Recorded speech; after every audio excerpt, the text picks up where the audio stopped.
in terms of the warning we got out of Apple, have they set the bar low enough, or are you anticipating more pain to come here? I think it's more pain to come specifically around China. Do they decide to cut prices on 10R or not?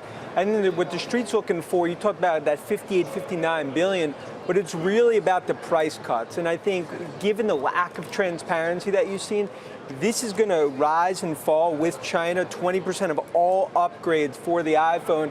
And I think blaming the macro card like Cook did, I think that was frustrating. Investors want to see them take blame, take the medicine, and what's going to be the strategy going forward.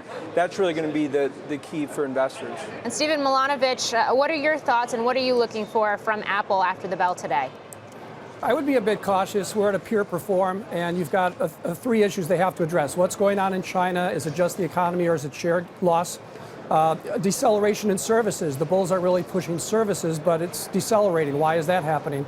And third, even in the developed countries, you've got weak upgrades, and that's people holding on to phones longer. So I think the stock, might react relatively well if they don't guide, say, below 57 billion of revenue, but I think it's going to be range bound. Dan, do you know how Apple is calculating services margins? What goes into the cost line for that? If you're talking about the App Store, if you're talking about Apple Care? Well, that's really, if you said the number one thing most investors I talk to are going to be looking at are margins on services.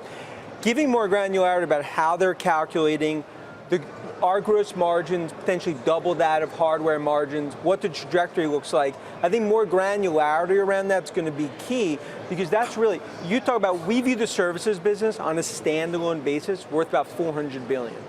The only way you're going to get there, where the street's going to give credit, is more granularity and transparency on that margins.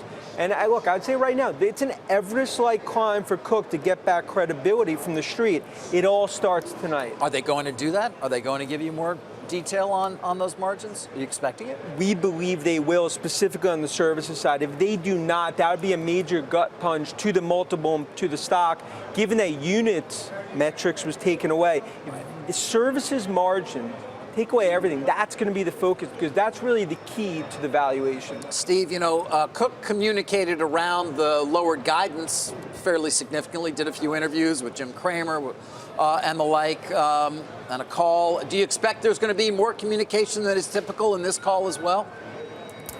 I think they have to explain themselves, perhaps more than they have in the past. I think investors are concerned maybe they've lost a little bit of control of the company.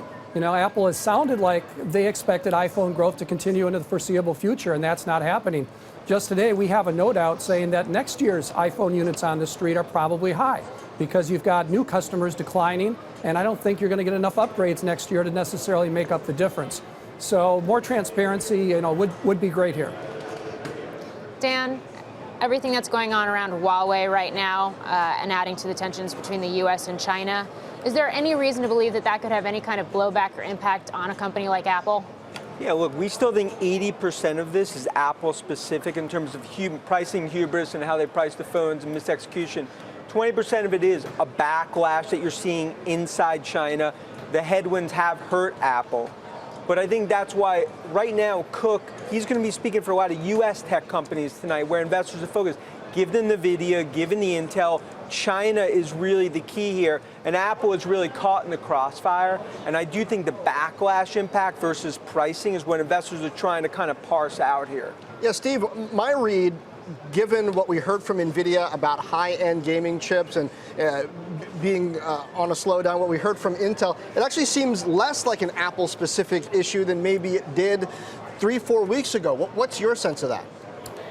Well, I think there's a number of things going on. China is weak for everybody. There's some question with NVIDIA and others whether some of the hyperscalers are maybe slowing their purchases, which doesn't really affect Apple too much. But the other issue I think that is Apple specific, or at least relative to their market, is the consumer market. We call it watch the gap. We're in a bit of a gap period in terms of new consumer technology. So we all see 5G, foldable phones, maybe AR glasses, which Cook kind of refers to, but it's still a few years away. And Apple's not likely to be a leader in their next set of phones coming out in fall. So there are a number of trends going on, but some of them certainly do apply specifically to Apple.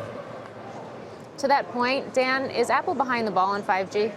Oh, they're behind the ball in 5G clearly in terms of late to the game, what's going to happen in 2020. But where they're really late to game is content. I mean, in our opinion, that's been the major misstep for Cook and Apple, and right now they're paying for it, which is what we continue to believe, even though it's not been their DNA, a large acquisition of a content player, traditional studio, is something that they're going to be pressured into. Why are they going to be pressured into that? Because fundamentally, the services right now is the key of the story.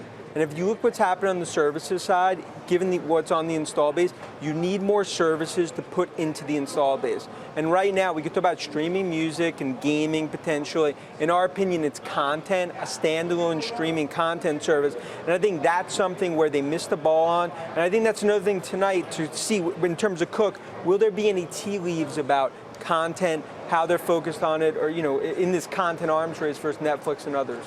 Steve, finally, inventories. How important are those, given what Apple warned about specifically? I imagine that'll play big into exactly what their guidance is and what it means. Yes, well, they're not giving us information anymore on units or giving us a sense of what the inventory in the channel is. So hopefully they'll give some qualitative views around that. But clearly there's inventory that they had to work down in the quarter. And they count revenue on a sell-in basis. So that's going to have an effect on that. Clearly that's going to affect the March guidance. But I think people have to get comfortable beyond March. They have to think about what's the next product set. Are they going to have more services? Although at the end of the day, my view is the stock shouldn't be valued on a sum of the parts basis. I think it's the opposite. I think the whole is worth more than the sum of the parts. So I don't expect them to make a big content acquisition. I'm not sure it's necessary, but they are going to have a new hardware hit at some point in the future.